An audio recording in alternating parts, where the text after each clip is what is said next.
امام بخاری رحمہ اللہ تعالیٰ فرماتے ہیں حدثنا الحمیدی عبداللہ بن الزبیر، یہ سب سے پہلی حدیث ہے صحیح البخاری کی۔ حدثنا الحمیدی عبداللہ بن الزبیر قال حدثنا سفیان قال حدثنا یحیی بن سعید الانصاری قال اخبرنی محمد بن ابراہیم التیمی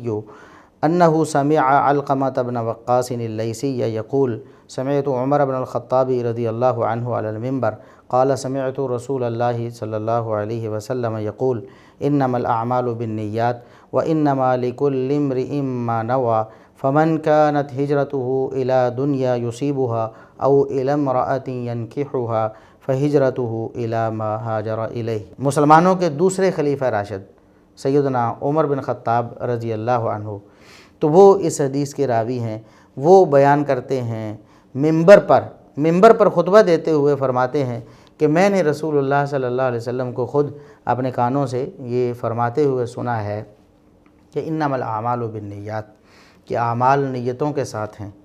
کیا مطلب؟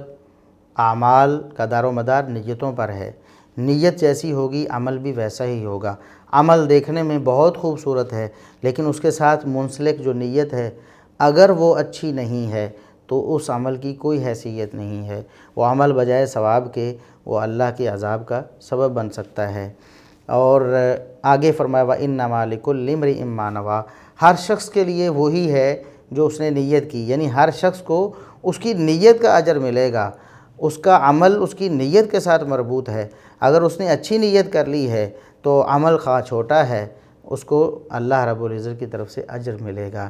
اور اگر نیت اس نے اچھی کر لی ہے اور عمل نہیں بھی کر سکا تب بھی اللہ رب العزت کی طرف سے اس کو اجر ملے گا۔ لیکن اس نے عمل بہت بڑا کیا ہے، نیت اچھی نہیں کی، اللہ کے ہاں اس کا کوئی ثواب نہیں ہے بلکہ اللہ کی طرف سے عذاب ہوگا۔ اسی طرح اگر اس کا عمل بہت بڑا ہے اور نیت اس کی چھوٹی ہے تو اس کو ثواب بھی چھوٹا ہی ملے گا۔ وَإِنَّمَا لِكُلِّ امْرِئٍ مَّا نَوَىٰ، ہر شخص کے لیے وہی کچھ ہے جو اس نے نیت کی۔ کیونکہ اگلا ٹکڑا جو ہے وَمَنْ كَانَتْ هِجْرَتُهُ إِلَىٰ دُنْيَا يُصِيبُهَا أَوْ إِلَىٰ امْرَأَةٍ يَنكِحُهَا فَهِجْرَتُهُ إِلَىٰ مَا هَاجَرَ إِلَيْهِ، اور جس کی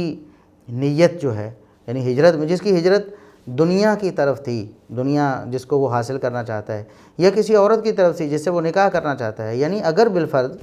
کسی کی نیت یہ ہو کہ میں وہاں جا کر کوئی تجارت وغیرہ کروں گا، میرے لیے تجارتی وہاں مواقع ہیں تو میں ہجرت کرتا ہوں، یا وہاں کوئی عورت مجھے خوبصورت مل جائے گی یا میرے موافق مجھے مل جائے گی اور میں اس سے نکاح کر لوں گا، تو فَهِجْرَتُهُ إِلَىٰ مَا هَاجَرَ إِلَيْهِ، تو اس کی ہجرت اسی طرف ہوگی جس کی طرف اس نے ہجرت کی۔ یعنی اس کی نیت یہ تھی کہ میں کوئی دنیا کا مفاد وہاں حاصل کر لوں گا تو دنیا کا مفاد حاصل ہوگا اسے، یا کسی عورت سے شادی کرنے کے لیے وہ ہجرت کر رہا ہے تو اس کو وہاں کوئی عورت ملے گی، لیکن اللہ کے ہاں جو اجر و ثواب ہے وہ حاصل نہیں ہوگا، کیونکہ انما الاعمال بالنیات، اعمال کا دار و مدار نیتوں پر ہے۔